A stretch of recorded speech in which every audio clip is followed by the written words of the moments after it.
Welcome everyone to the College Football 360 YouTube channel. It is a pleasure to have you with us here as we discuss the USC Trojans on this edition of the Season in Review series. I'll show you all how the Trojans graded out last season, my overall thoughts on the season, the highs and lows of it, and lastly some improvements that I think can be made for the Trojans to have success in 2025. Without further ado, let's just dive right in. With my overall thoughts on the season. My first thought after coming away with this season was that Lincoln Riley is on the hot seat. I think that is objectively true. He's one of the hottest seats in all of football, in my opinion. I mean, for a team, a program with the prestige of USC, and a coach like Lincoln Riley coming in, everyone thought it was going to be a smashing success. I mean, Lincoln Riley, still to this day, is one of the most successful and innovative coaches in college football history, in my opinion. The way he's changed the way everyone looks at offense now, and he just hasn't produced like he did at Oklahoma and elsewhere. I mean, he's 23-13 overall as the head coach of USC. He should be in the 30-win category right now. He should be far and away better than what he has been. Now, that's not to discredit him for what he has already done at USC, which is overall in the positive, but it's really not really where it should have been. And I think a lot of you will agree with me on that, especially with the talent that he has had. My second point here is that they have found the quarterback for the future. That is the good news. Jaden Mayava, I think, is very underrated. A lot of people don't like him for some reason. I guess it is because of the interceptions. He threw five this past season over the course of, I think, 6 games. Maybe it was 5 games. Either way, he threw a lot of interceptions. He threw about one a game. But I think that there's way too much upside here to just count him out forever. I mean, he threw for over 1,200 yards in the 4 or 5 games that he played. He threw 11 touchdowns. His pass rating was 135.8, and he was pretty good. And he's mobile too. He looks like a raw version of Caleb Williams, who won the Heisman at USC. Yeah, his last year didn't work out especially well, but he was a Heisman finalist 2 years in a row. He won the Heisman, and he went number one overall. Yes, the Bears have kind of ruined him. I agree with that. I don't think it's really his fault. I think it's the Bears' fault.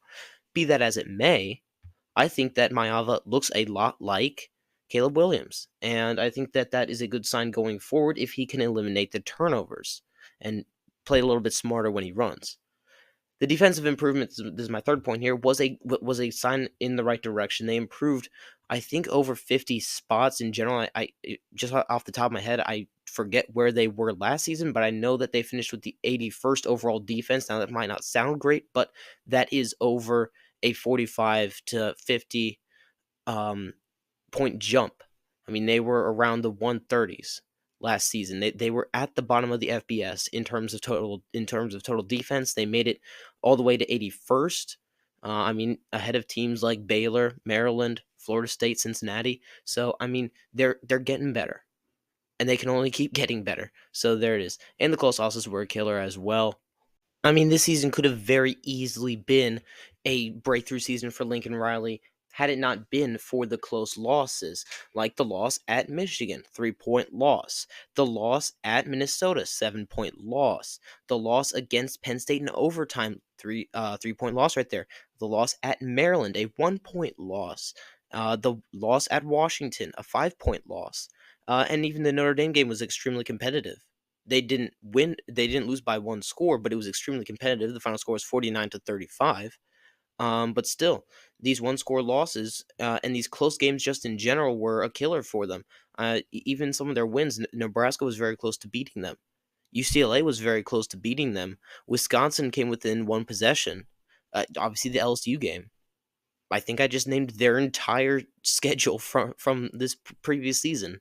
I mean, their only blowouts were Utah State and Rutgers. Excuse me, Rutgers, and then obviously the close win against Texas A&M. But close losses were a killer. Close games in general were a killer, as they sided toward more losses than wins when it came to close games. So if you want to improve, you beat teams like Nebraska and UCLA by more than what you did, and you beat Maryland, you beat Washington, and you're right there. You're a double-digit win team. So that's something that I want to keep track of going forward with this team. Okay, so let's get into my grading system here for the team. So first we'll go over the offense, then the defense, then everyone as a whole. So we're starting off obviously coaching. I gave an A minus. I did laud Lincoln Riley for how innovative his offense is, but I think that the coaching change from Miller Moss to Mayava was a little bit unwarranted, in my opinion. I think Miller Moss really should have stuck it out. I mean, he had 18 touchdowns, 9 interceptions. Yes, 9 interceptions is high, but also the touchdowns are high as well. I mean, he played in I think around 6 or 7 games. And I mean he threw for 2,555 yards, excuse me. So I mean you track those numbers out, he's easily over 350 passing yards on the season, maybe even getting to 4,000 if they play him the rest of the season. And I think that he's a very good quarterback, and I think he'll do very well at Louisville. I mean, we can't change his past. We can't change the past now, but I think just coaching moves like that were just kind of unwarranted, in my opinion. At quarterback, we have B plus. Like you said, Miller Moss and Jaden Mayava, kind of the same story, a little bit different style quarterbacks, but throw for a lot of yards, throw for a lot of touchdowns. But the interception counts high. So the A grade quarterbacks are quarterbacks like Cam Ward, and well, Cam Ward might be an A plus, but you'll see in my Miami video when I talk about them, which is coming out soon. But I think that this quarterback room, they're left a bit to be desired, so I have a B plus for them. At running back, I have A minus. The running backs were very underrated, kind of like Oregon's running backs were very underrated because it wasn't the focal point of the offense, and it's not what the offense is known for. But moving into the Big Ten, you have to be able to run the ball, especially in cold weather, like so often happens in the Big Ten. So you have Woody Marks, who attempted just under 200 attempts at 198 and then ran for 1,133 yards with 9 touchdowns. Really, really good running back. I mean, he's not elite and he doesn't get all the highlight plays, and he won't be a first round running back, but he is just a very solid player, the player that USC exactly needed, and a player that kept him in games sometimes as well. And then Quentin Joyner was also a very solid backup who went for just under 500 yards with limited carries. He even had a better average per attempt than Woody Marks with 7.6. Woody Marks had 5.7, which by the way is very good as well. Plus adding 3 touchdowns to that. So the running backs I gave an A minus. At wide receiver, I gave it a B plus. The talent is off the roof, off the charts. Excuse me. The talent is off the charts with this room. It was a matter of execution with this wide receiver room. The only player that went over 700 yards, over 600 yards, in fact, was Mekhi Lemon, who went for 764 yards. Jacoby Lane had 525 yards, and Zachariah Branch only had 503 yards. Now, Jacoby Lane did have 12 touchdowns, which is insane for the amount of yards that he had. But, I mean, they just didn't really get a whole lot going. Plus the fact that they got pretty much everyone involved. There were 8 players, excuse me, that went over 245 yards. So it was very evenly distributed between running backs, tight ends, wide receivers, everyone all around. So the wide receivers, however, I give a B plus. The tight end I give a B minus. Their main tight end, Lake McRae, he was banged up last season. He was hurt, and it left more to be desired. That's what I'll say with Lake McRae. He had 24 receptions for 245 yards and no touchdowns. So I gave it a B minus. And my last grade here is the offensive line. The offensive line, it was just kind of average. B minus is average. I don't give failing grades. No team in the Power Four should have a failing grade at a certain position. It's usually at least like a failing grade is not making any plays whatsoever. I mean, at least you make 1 or 2 plays. But that would net you like my lowest grade I think I've given out so far is a D minus, a D range. So that being said, B minus is average, and that's how that ties in. Jonah Monheim was a pretty darn good center. Other than that, it was a young offensive line. It was an offensive line that just kind of was okay, I guess. Opened up enough holes for the running backs to get through. And there's nothing really special about this offensive line from this past season. It can definitely get better, but it certainly could get worse as well. I mean, it wasn't like they were terrible; they were just pretty average. Now, defensive side of the ball, let's take a look at my grades for there. The coaching was an A minus. Obviously, it cannot get a perfect grade because yes, they did finish 81st overall and one of the worst defenses in the Power 4 conferences. Yes, I do get that. But this defense made strides. They bumped up 50 spots, 50-ish spots, give or take a couple just off the top of my head. They were near the bottom of the league last year. Well, in the bottom of the whole FCS, not just the Power 4. They were the bottom of the whole FCS. There were many FCS schools, FCS, excuse me. Let me retract that. The FBS. There were many FBS schools that were, better than them at defense last year, and they were one of the worst defenses. Honestly, some FCS defenses were probably better than them last season, and they made significant strides. They are now poised to get better, maybe even a top 75 defense upcoming next year. I think that that should be the goal. And you could just keep getting better with that because the offense with under Lincoln Riley is always going to be the number one asset, but the defense can really step up. And they stepped up this year a bit too, made games closer than they would be with blowouts and whatnot. So the coaching I gave an A minus. The D line was a C, so just a little bit below average. There were virtually no sacks on this team. Braylon Shelby, the defensive end, had 3 sacks, leading or tied for the lead with the team, and they just didn't really get to the quarterback that much. This defensive line did not create many tackles.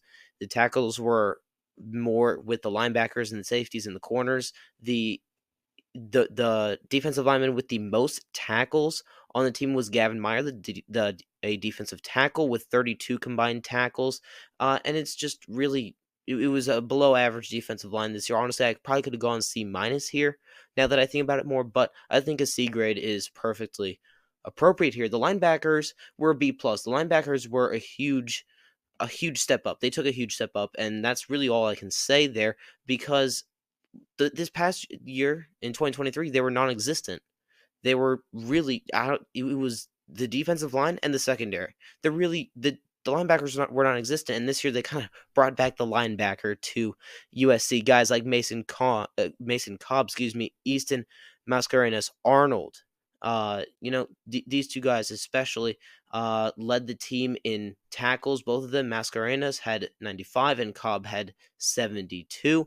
Both of them had a pair of interceptions. Mascarenas had 5 TFLs, 3 sacks. Again, the guy leading uh, with 3 sacks there. And Cobb had 3 tackles for loss. So really some dynamic players here. So I gave a B plus grade. The corners get a B. There were some really good corners on this team. Greedy Vance at the nickel position, the slot corner, was pretty darn good. Jalen Smith was good. Jacoby Covington was good as well. Just some really great players here. Covington had a bunch of tackles. Jalen Smith had a bunch of tackles. But right here with safety, I also gave a B grade. But you have some more impressive players. Honestly, this could be more of a B plus grade in my opinion. Guys like Kamari Ramsey and Akili Arnold were really good. They were good fundamental tacklers. Kamari Ramsey even got to the quarterback a couple times, and both of them had 1 interception. I mean, that's the thing. They were kind of mid in pass coverage, but they were really good everywhere else. So I averaged that out to about a B. Okay, so now here are my final overall grades for the season. Coaching was a B plus. Offense was a B plus as well. Defense got a B minus grade. Not really so much for where they were, but pound for pound, where they were last year, the upgrade overall, I think bring them up. If you're going to base it purely on this year, I would give it more of a C grade. But overall, through the strides that they made and the improvements that they made, I give it a B minus. So I give them a little bit there. And then special teams was pretty mid. It was a B. And this overall comes out to a B team grade, so a bit above average. Again, there's a lot of talent. There was a lot of talent on this team, in my opinion, wasted. But you can't really even say wasted because they did end up winning 7 or 8 games, and that's it for that segment. So let's get to the highs and the lows of this team from this past season. But before we get there, really quick, I would like to ask you guys humbly to subscribe to the channel. We are building a great community of college football fans here. I started out this channel as more of a Big Ten style of channel, but I want to broaden it to all scopes, all of college football. And USC, great program. They have some of the best fans out there. They're really good fans on YouTube, on Twitter, all that. So if you're a USC fan, follow the channel on Twitter, subscribe to the channel here on YouTube. And it would be great to have more USC fans in my feed. I don't see a whole lot of them, but I know that they're there. Every time I make a USC video, it seems to do very well. And I think that USC is a great program in general, and I think that they have a lot to be optimistic for in this next coming season. So, even if you're not a USC fan watching this video, I would really encourage you to subscribe so that we can grow the channel. It's the best way to support the channel just by clicking that subscribe button. There's no ad reads, there's no commercials, no nothing on this channel. It's just pure football talk. So please consider subscribing as we move into our next segment here. Don't forget to comment down below. I think that's where we get a lot of the interaction, and really I get to know you guys down there as well and what your opinions are on USC. So let's talk about the highs of the season. It was first and foremost the bowl win versus Texas A&M. It was a great game. It was a late game, but it was for me on the East Coast, that is. It was a really, it was one of the better bowl games out there, and for them to be going up at 6-6 against a Texas A&M team that finished with 8 wins and was ranked for most of the season, with players on USC not playing at all, guys that transferred, guys that declared for the NFL draft. So, they were working with a depleted roster, and they still ended up beating an SEC team that had 8 wins and was looking for their ninth. So I think that was a great accomplishment for USC, and I think that can build momentum and really spark something in Lincoln Riley to be competing. You want to be in these types of games, to be competing with the top tier teams, and you can do that when when you beat teams like Maryland. So anyway, and they were competitive in every game. They were not blown out. They weren't. They didn't blow out a whole lot of people. They only blew out Utah State, and so they were competitive in every game. So I consider that a high of the season because of the fact that you're right there. You know that you're right there. I mean, you lost to Penn State, who made it to the semifinals in the college football playoff, and you lost them by 3 points in overtime. So really, you're right there. Excuse me, sorry, bumped the mic there. You're right there. So really, it's a matter of executing a couple plays. You're just a couple plays away, and then beating LSU in prime time as well. That was a huge win as well. Huge win for the program. Huge win to start off the year. I tell you, the year looked a lot more promising back then for them. They didn't really predict 6-6 after that win, but still 7-6. My bad. But it was still a huge win. It was on prime time. It was a Sunday game. They came back late and won. They took the lead with like 13 seconds left or something like that, around that. Maybe it was 10, but either way, you guys get the point. And it was a great accomplishment for the program. It has to be said, but we talked about it already a bit, so I won't spend too long dwelling on it for you USC fans. The close losses. USC fans talk about this probably the most out of everyone, the close losses. I mean, you look a lot like Nebraska in that sense in the past couple years. You look a lot like other teams out there with those close losses. And yeah, I mean, we really don't have to talk about that much. We talked about it the whole time. I named off all the close losses, so we don't really need to dwell on it that much. And then, quote unquote, wasting more talent. I don't like to say wasted because those players did produce a lot. But, guys like Zachariah Branch, guys like Miller Moss, guys just all over the place had a ton of talent on this roster, and you came away with 7 wins. And I'm going to be real with you guys that it's not good. It's not good to have that much talent universally recognized in offseason as a top 25 power rated team. Not necessarily a top 25 team, but a top 25 power rated team by talent index and whatnot. But, it's really a disappointment when you have that much talent and you don't capitalize on it and you really get 7 wins. Even if a couple of those wins were marquee wins, like against not USC, like for USC to win against teams like LSU and Texas A&M, but still, it had to be said. All right, I really get over 20 minutes with a video, but if it needs it, it needs it. I get that. But I would like to wrap up here. This is the last segment. Make sure to subscribe, by the way. Don't forget that before you go. And so these are some improvements I'm looking for next season. Wins. No more excuses. There are no excuses to not winning anymore. This is Lincoln Riley's fourth or fifth year, off the top of my head. Can't remember, but it's around there. Can we please win like some major games? Can we flip that Penn State game? Can we flip the Maryland game, the Minnesota game? Right there. 3 wins that should have been had. Can we please flip some wins if we're USC? Come on, there's no more excuses at all. You cannot excuse any more losses. Obviously, a couple losses, but you can't excuse a 6-6 season again, a 7-6 season. You can't excuse an 8-5 season.